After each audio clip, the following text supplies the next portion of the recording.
just staying sober, just taking it one day at a time. Really, I mean, I always come back to that. I mean, I know it's so cliche, but it's one day at a time for at least. Eventually, the mindset, you get confident enough in yourself. I have internalized the standards and practices, right? Like me, myself, don't go through life going like one day at a time, thinking that way anymore. Because I have really internalized recovery, sobriety. I'm honest with myself. Any conflict I get in, I handle it then. We solve the issue then. I don't let things roll over for weeks and months at a time. None of that, It kind of started happening where family members were starting to apply pressure on me. They're like, well, what are you doing now? And I'm like, I'm staying sober. Yeah. Well, after like a year or two of saying, well, what are you doing now? I'm staying sober. They start going, that's the minimum standard. Your sobriety is because your life is at stake.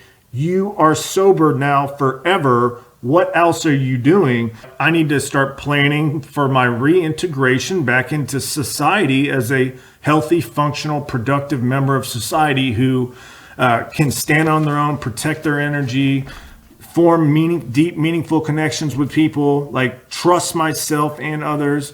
You're definitely in the range of the taking it one day at a time, but you'll start to see how like over the next maybe 6 months or so, you'll start going like, and what's next? Like I'm confident. My sobriety is the minimum standard. Like I do not put anything harmful in my fucking body, period.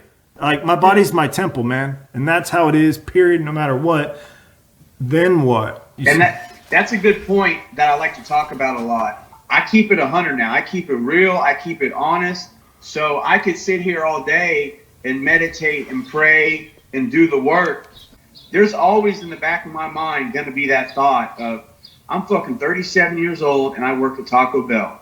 All my friends and family, when I talk to them about it, they say things like, you're doing great. Like, don't get down on yourself. We're so proud of you, and that's great, and I accept that, but it's always in the back of my mind, bro. You know what I mean? It's always in there, like, and I'm not gonna lie, when I see people like you, when I see people that I grew up with get sober, I know I'm supposed to get sober for myself, but when I see other people that I can relate to or looked up to or hung out with get sober, that motivates me.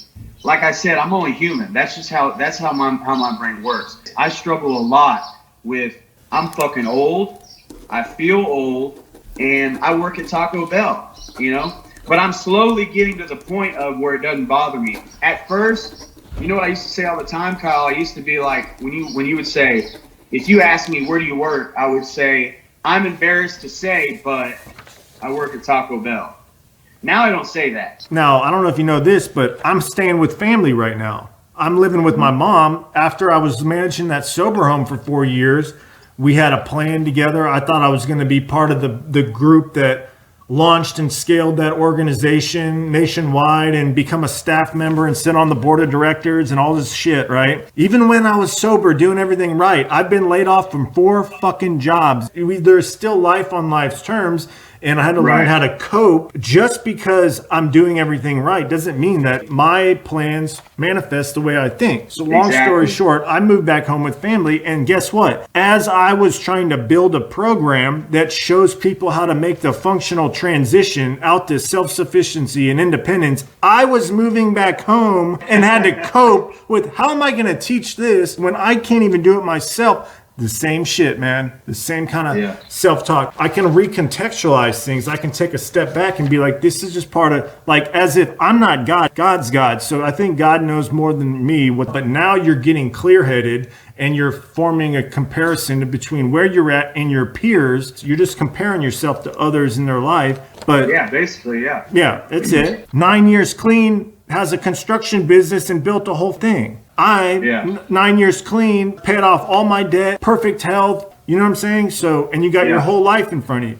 Probably half the people don't make it past a few months sober. One of the things that used to scare the shit out of me was when I would see people relapse over a woman, right? Get in relationships super early and not being able to like handle rejection, the breakups, or getting cheated, or they'd come in, they'd have like 6 months clean, they'd start getting in relationships, and I would see like the disasters that would happen. That partly helped me kind of avoid a lot of pitfalls too along the journey right at the beginning for me. Probably about 10 months to a year sober is when I started to kind of, I guess, quote unquote date. It's really hard because a lot of girls just get turned off by it.